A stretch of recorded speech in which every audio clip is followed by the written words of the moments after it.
नमस्ते, मैं डॉक्टर अनीशा गुप्ता हूँ। मैं एक आई स्पेशलिस्ट हूँ। आज मैं आपको बताऊँगी डायबिटीज़ के आँख में असर के बारे में। जी हाँ, डायबिटीज़ आँख को बहुत सारे तरीके से अफेक्ट करती है, लेकिन उसमें से सबसे ज़्यादा ड्रेडेड चीज़ होती है डायबिटिक रेटिनोपैथी। क्यों होती है ये ड्रेडेड?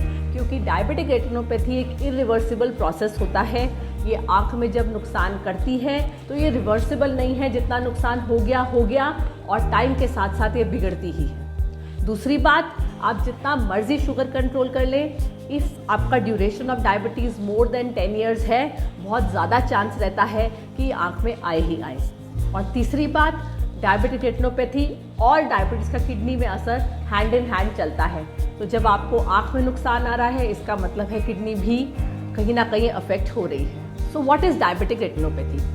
रेटिना हमारे पीछे वाले हिस्से को बोलते हैं आँख के, जहाँ पे की इमेज बनती है।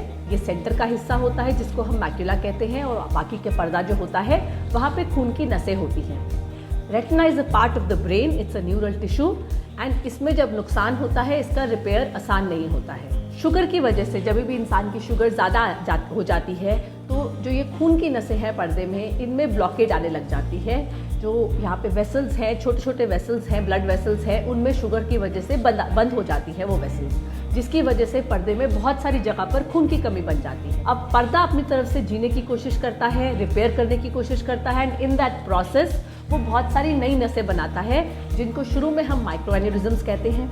अब ये जो नसें बनती हैं अब नॉर्मल होती हैं, ये पानी और खून रिसती हैं, leading to retinal haemorrhages all over the retina. And देखने वाले हिस्से पे जब ये पानी भर देती हैं, जो पानी रिस रही हैं, तो वहाँ पे सूजन बन जाती है, जिसको हम मैक्युलर एडिमा कहते हैं। अब एक बार यहाँ सूजन बनती है तो हमारी रोशनी काफ़ी कम हो जाती है। ये अर्ली स्टेजेस में होता है, और जैसे जैसे तकलीफ बढ़ती चली जाती है, फर्स्ट से सेकंड, सेकंड से थर्ड, थर्ड से फोर्थ स्टेज में, तो और ख़तरनाक नई नसें बन जाती हैं, जिनको हम लोग NVEs या न्यूवास्कुलराइजेशंस बोलते हैं। ये न्यूवास्कुलराइजेशंस रिस्की होती हैं और आगे जाके ये आँख में ब्लीडिंग क्रिएट कर सकती हैं, बहुत मैसिव ब्लीडिंग क्रिएट कर सकती हैं, जिससे आपकी रोशनी पूरी भी जा सकती है। एडवांस स्टेजेस में पर्दे में खिंचावट करती हैं, रेटिनल डिटैचमेंट करती हैं और रोशनी बिल्कुल डैमेज कर देती हैं। So that is what happens in diabetic retinopathy. अब हम इसे कैसे प्रिवेंट करें? इसे प्रिवेंशन में सबसे इंपॉर्टेंट है आपका शुगर, BP, कोलेस्ट्रॉल कंट्रोल। ये बहुत इंपॉर्टेंट फैक्टर्स हैं, क्योंकि यही फैक्टर्स हैं जो हमारी खून की नसों को ब्लॉक कर रहे हैं। अलॉन्ग विद दैट, अगर आप रेगुलर अपना चेकअप कराएं, जैसे ऐसा कहा जाता है टाइप 1 डायबिटिक्स को डायग्नोसिस के बाद 5 साल के बाद ईयरली अपना चेकअप ज़रूर करवाना चाहिए एक रेटिना स्पेशलिस्ट से। और जो टाइप 2 डायबिटिक्स हैं जो ज़्यादातर लोग होते हैं बड़ी एज में जिनकी डिटेक्शन होती है, उनको तो हर साल आफ्टर डिटेक्शन, एक बार दवाई चालू हो गई, पता है डायबिटीज़ है, तो साल में एक बार अपनी आँख ज़रूर चेक कराएं। इससे फ़ायदा ये होगा कि आपको चाहे सिम्टम हो या ना हो, आपकी रोशनी अफेक्ट हो ना हो, लेकिन अर्ली स्टेज में पकड़ में आ जाएगा कि रेटिनोपैथी बन रही है, जिससे आप अपनी शुगर का अच्छा ध्यान रखेंगे और प्रोग्रेशन को स्लो रखेंगे। अलॉन्ग विद दिस, इलाज भी टाइम पे हो जाएगा, तो रोशनी बरकरार रहेगी। जैसा मैंने पहले बताया, 1 वे ट्रैफिक है, फर्स्ट स्टेज से सेकंड स्टेज जाएगा, सेकंड से थर्ड पे जाएगा, उल्टा नहीं होगा। तो जितना जल्दी उसको पकड़ ले उतना अच्छा है। इसके इलाज में क्या करते हैं? इलाज हम 2 तरीके से करते हैं। एक होता है मैक्यूलर एडिमा का इलाज। जैसे मैंने बताया, देखने वाले हिस्से पे जब सूजन बन जाती है तो रोशनी कम होती है। अब इसके इलाज में जनरली आँख में इंजेक्शन देने पड़ते हैं, डिपेंडिंग अपॉन कितनी सूजन है, शुगर कंट्रोल का क्या हाल है, और वेदर उसमें हम साथ में इंजेक्शन के लेज़र कर सकते हैं कि नहीं कर सकते हैं। क्योंकि देखने वाला हिस्सा है, बहुत ज़्यादा लेज़र नहीं कर सकते हैं, तो लेज़र कर सकते हैं कि नहीं कर सकते हैं, ये और हमें देखना पड़ता है। मंथली इंजेक्शन लगाने पड़ते हैं, अलग अलग डिफरेंट वैरायटी के इंजेक्शंस हैं, और इंजेक्शंस के रास्ते से सूजन कम होती है तो रोशनी बेहतर होती है। लेकिन primary and most important factor is your diabetes control. अगर शुगर कंट्रोल नहीं होगी, तकलीफ जैसा मैंने बताया गायब नहीं होती है, the problem will come back and you will be at the same place जहाँ आप पहले थे। दूसरा इलाज होता है PRP या लेज़र। वो करना पड़ता है स्टेज 4 में, जब नई नसें बन जाती हैं, ब्लीडिंग चालू हो जाती है, तो 3 से 4 सिटिंग में आँख में पर्दे में जो खराब पर्दा है, इस्कीमिक पर्दा है, जिसमें खून की कमी बनी हुई है, उसमें लेज़र किया जाता है, ताकि वो खून की नसें बंद हो जाए, ब्लीडिंग बंद हो जाए।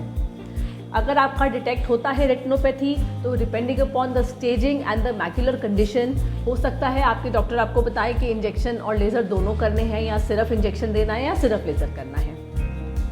ये सब पता कैसे चलता है?